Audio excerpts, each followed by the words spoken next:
So while we've been trying to track down Priyanka Gandhi Vadra across the lanes of Wayanad, we decided we'll get you the voice of Priyanka Gandhi in Kerala. The voice that most people connect with Priyanka. Yes, she speaks in her speeches, but of course, the translator is the one who ensures the message reaches the people. And I have with me Jyothi Radhika Vijayakumar with us. Jyothi, pleasure meeting you. Tell us, how do you, and your speeches have gone viral, of course, standing next to Priyanka, bringing all of that emotion on the stage. How do you do that? How do you ensure that even as a translator, you're putting that emotion across? Thank you, Akshita. Usually, I don't actually, it subconsciously happens when you're on the stage, like you have a human connect. Yeah. First, primarily with the speaker.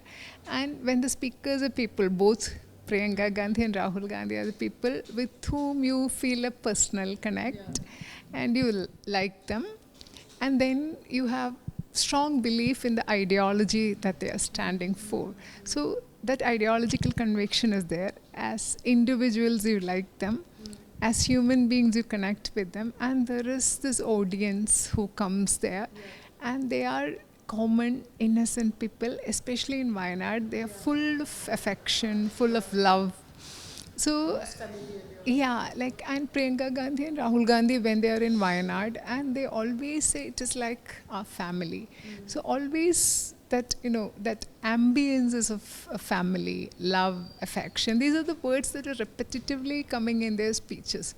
So that ambience itself is, that milieu is completely different, and you just get into that flow, into that zone.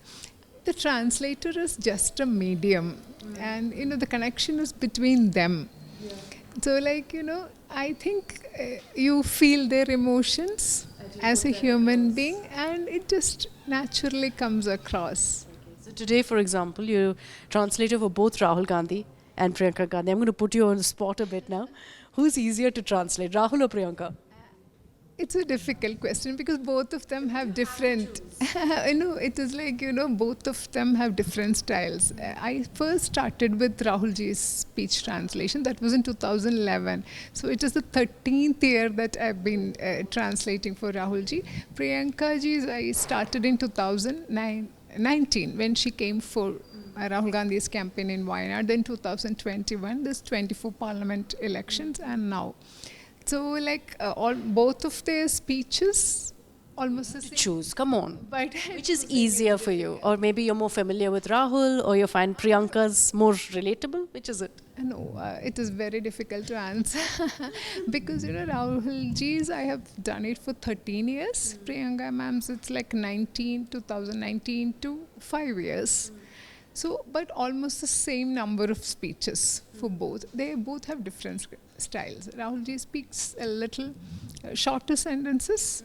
Hers might be longer sentences, and both are different. But I think, when you stand with each of them, you naturally get into their, their method, or method is not the right word, their way of speaking, and you get into that. So tell me, Rahul and Priyanka, have they learnt any Malayalam? Do they ask you what's the Malayalam word for this or that? Yeah, once, like, during this parliament election, extortion. Rahulji was asking me the Malayalam word for extortion, and he was speaking that. People were so happy listening to him.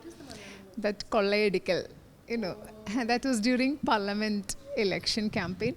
Today, like, surprisingly, Priyanka ma'am was speaking. It was raining, and she said, I will finish my speech quickly. Then she suddenly said, pettundu. So I was really surprised. I think she'll pick up Malayalam. Okay. We've seen, previously a few disastrous moments for Rahul Gandhi when his speech was being translated. When you see that, and the way you translate is, of course, so very different. So did you feel that was the moment when you decided that, look, I'm going to do this instead for Rahulji? Is that when you decided? Not at all, because, when you see problems in translation, even I face it. Even I faced it today. Sometimes we have audibility issues. How much ever we try to adjust the system and all, when you are on stage and when you're standing close to them, if the speaker is moving a little bit this side or that side, a word you may miss. So if you miss a word, the whole meaning may change. So I had to ask him today, could you please repeat that sentence? So before we wrap this up, just one experience that you've had working with Priyanka Gandhi that's truly stood out for you, like a memory, an interaction, or somewhere where you've seen her in action which stood out for you. So when you travel with her and all, you can connect with her as a human being. You feel the warmth. There's a warm experience. Last time, it was in April, we were speaking on stage and suddenly she hugged me and said, in between the speech, that was surprising, and she said, you make me smile, and that was a very emotional, lovely, warm moment. And every time you see her, you have a connect.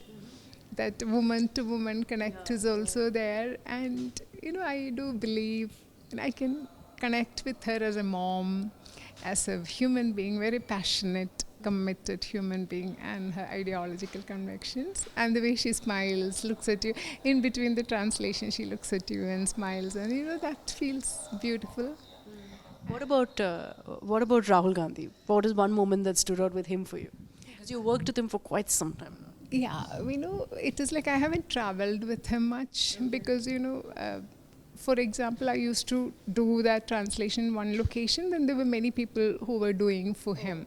So I haven't traveled with him much, but every time before the translations, he says, whenever he feels it was good, he comes and says thank you, and that feels, he appreciates when you do that. Both of them do that, but I've traveled more with Priyanka ma'am. Yes.